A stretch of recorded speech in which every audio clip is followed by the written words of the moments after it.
Salut à vous et salut du coup bienvenue dans un nouvel épisode de l'antre du paresseux, cette fois-ci vraiment au plus profond de mon antre. Ma piole. Bon, je me suis un peu dépêché pour faire ça, je trouvais plus les posters que je voulais mettre. Et je suis en plein déménagement, hein, donc c'est un peu le bordel. Du coup, aujourd'hui, petite présentation d'un manga. On va continuer dans un manga que j'aime beaucoup, Jojo Bizarre Adventure, je suis désolé, j'en reparle tout le temps. Tant pis, j'adore. Donc aujourd'hui on va parler d'une partie de Jojo que. C'est pas que je l'aime, hein, je l'apprécie comme il faut, c'est pas ma préférée, mais elle est intéressante, et puis on a surtout un plot twist intéressant à la fin de cette partie-là. Je verrai pour vous en parler, bien sûr. Donc voilà, ça va être une petite chronique un peu rapide. Donc on va parler aujourd'hui de Jojo Bizarre Adventure, partie 6, Stone Ocean. Désolé, c'est à l'envers. Faites-moi confiance, c'est écrit Stone Ocean et pas salami au jambon. Donc Stone Ocean, on est sur la sixième partie de Jojo Bizarre Adventure, toujours dessinée par Hirohiko Araki, le maître de ce chef-d'œuvre. Donc là, nous sommes en 2011, si je dis pas trop de bêtises. Ça fait longtemps que je les ai pas lus, hein, je vous cache pas que je replonge dedans en même temps que vous. Donc nous sommes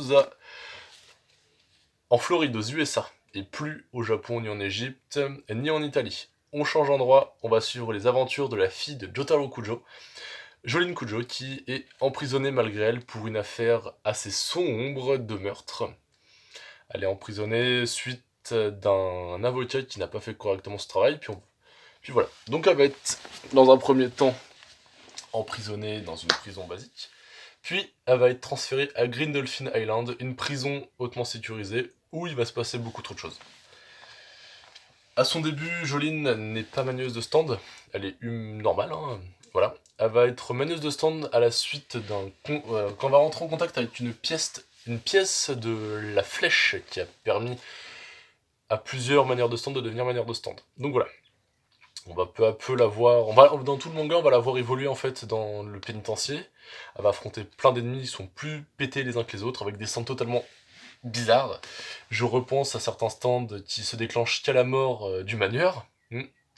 Voilà, Limp Bizkit est le nom du stand, et ça transforme les gens en zombies. Invisibles, sinon c'est pas rigolo. Donc du coup, voilà. Le dessin, on est assez proche du dessin de la partie 5, en fait. Là, en fait, de la 1 à la 6, on a une évolution dans le dessin. On passe vraiment sur des personnages un peu plus sveltes comparé à la partie 1, où on était sur des personnages où la masse musculaire primait sur ce qu'il y avait là-dedans et le stand. En fait, ça s'explique par le fait que ils n'avaient pas de stand au début, hein. C'était l'onde dans la partie 1 et la partie 2, donc le physique primait pour le combat au corps à corps. Là, après, on arrive sur des... Il y a toujours des persos un peu plus musclés, mais moins que dans les parties 1 et 2. En fait, là, on est vraiment sur des combats à distance où l'intelligence, la stratégie, excusez-moi, la stratégie et l'improvisation va primer. J'aime beaucoup cette partie, hein. Enfin, pas l'histoire, non, mais pour certains personnages que je revois, genre on va revoir Jotaro Kujo qui est extrêmement classe dans cette partie-là, mais aussi on va avoir un plot twist par rapport à un des ennemis de Jotaro Kujo. Si vous avez vu Jojo Bizarre Adventure, si vous connaissez l'univers, vous savez de qui je vais parler en fait. Je parle de Dio qui revient à la fin, pas à la fin, mais qui revient au travers d'un des persos qui sera l'un des ennemis de Jolene Kujo, qui a eu une liaison un peu... c'est pas expliqué dedans, mais on peut le deviner qu'il y a une relation charnelle, peut-être pas, mais assez proche des deux personnages, où en gros il va lui apprendre certaines choses, où il va lui apprendre comment manier son stand, et voilà. Je parle de l'ennemi de Johnny Kujo, hein, bien sûr. Cet ennemi-là s'appelle Enrico Pucci, c'est le prêtre qui office à la prison de Gandolfin. Son stand, extrêmement fort au début, je ne me souviens même plus de son nom, c'est pour vous dire en fait, hein. C'est à quel point, ça fait longtemps que j'ai pas regardé, mais je me souviens du stand de la fin. Et en fait, son stand, son pouvoir assez puissant, permet d'enlever l'âme, l'esprit et le stand enfin pas l'âme, mais l'esprit et le stand de la personne, la rendant ainsi la plongeant dans un coma. Et en fait, son stand va évoluer au contact de certaines choses. C'est un des stands les plus pétés en fait. Le manieur, en fait, son manieur et son stand est assez puissant. Donc voilà. Je vais essayer de vous montrer, je sais pas si on va voir à la caméra, ça va être peut-être inversé, je vais vous montrer un peu les graphismes, bien sûr, de cette partie-là. J'essaie de vous trouver une page où on voit correctement. Bon, pendant ça, je vais vous expliquer un peu comment fonctionne le pouvoir du stand de Jolene Kujo. En fait, son stand se base sur la ficelle. En fait, elle va avoir un stand qui peut s'étendre à l'infini en fonction... Ben, pas à l'infini, mais en fait, la ficelle... Enfin, c'est son corps. Plus elle va détendre de ficelle, plus son corps de stand va se... pas désagréger, mais diminuer, ainsi que son stand elle-même. Elle peut entendre, déplacer par exemple son oreille à une autre pièce pour entendre. Voilà. C'est pas le plus fort des stands de la lignée des Jotaro, enfin des Joestar, mais il est quand même bien cool. Je vous l'accorde. Je vous cherche quand même un petit truc sympathique. Voilà. Je sais pas si vous allez voir ici présent. Vous voyez un peu les trous à ce niveau-là, ici. En fait, c'est juste son stand qui se prononce et qui lance son pouvoir. Bien sûr, on n'oublie pas les amis de cette Jolene. Bien sûr, il y a toujours des sidekicks à chaque aventure des Joestar. Ici, c'est la première héroïne femme qu'on aura. Après, on en aura d'autres dans les parties suivantes, dans la 7 et la 8. Mais là, c'est la première fois qu'on va vraiment suivre les aventures d'un Joestar, mais femme. Et franchement, je trouve que c'est plutôt bien mis en avant. Enfin, ça fait un peu bizarre de dire ça comme ça, mais en fait, l'histoire est vachement cool dans tout ça, et tous les personnages sont attachants et ultra classe. Surtout ses potes, enfin ses amis. On a Hermès Costello qui a son stand Kiss qui est extrêmement cool, je trouve. Le principe, en fait, c'est de coller des vignettes sur une partie, par exemple, du corps ou un objet. Ça va dédoubler la partie du corps ou l'objet. Et en retirant la vignette, ça va les recoller, créant ainsi un impact plus ou moins fort en fonction de la distance. Ça fait des dégâts, et voilà. Ainsi, on a aussi Foo Fighter, qui est un stand plancton. Ce n'est pas une personne, mais en fait, elle va prendre le corps d'une personne qui est décédée pour ainsi vivre. C'est vraiment les trois personnages principaux qu'on va suivre de près. On aura aussi un autre personnage qui est plus mystérieux. Son stand, c'est Weather Report. Je dis, faut que j'arrête avec Made in Heaven, c'est le stand d'Enrico Pucci en V3. Weather Report qui est assez puissant quand on sait comment il fonctionne. C'est un stand en fait qui va manipuler la météo. C'est plutôt pas mal, surtout quand on comprend quel est le poison le plus nocif pour l'être humain, étant l'oxygène lui-même. Si on augmente l'oxygène, on peut tuer un humain. C'est plutôt intéressant dans un combat. Donc voilà. Parmi les autres personnages qu'on aura entre Jolene Kujo, on va avoir aussi Jotaro Kujo qui va revenir, mais qui aura un rôle pas majeur. Il aura un rôle dans tous les cas dans cette partie-là, mais moins important que dans les autres. Depuis la 5, en fait, excusez-moi, je suis à genoux, c'est assez bizarre. J'ai pas eu le temps d'aménager, donc je suis désolé, excusez-moi. Je me fais mal tout seul en plus. Donc du coup, oui, on aura Jotaro Kujo qui reviendra, mais moins présent que dans d'autres parties. Il aura la classe, par contre. On aura quoi d'autre ? C'est le seul personnage des anciennes parties qu'on verra personnellement.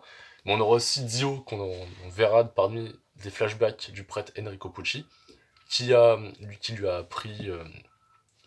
qui lui a dit, en fait, il y a une possibilité d'avoir un stand ultime avec la lune, tout le tralala. Je vous en dis pas plus, je vous laisserai la découvrir si vous n'avez pas découvert la partie. Donc là, comme je disais au début, on se trouve en Floride, et on va vraiment être situé dans cet endroit-là. Je sais pas si ça s'entend, désolé. Ensuite, que dire de plus c'est vraiment... Je vous la conseille, la partie, elle est vraiment sympa, parce que du coup, elle passe... en gros, cette partie-là va me présenter un reboot total, en fait, de l'univers Jojo's Bizarre Adventure, à partir de là, à partir de la partie... Enfin, c'est la dernière partie qu'on aura dans un univers 1.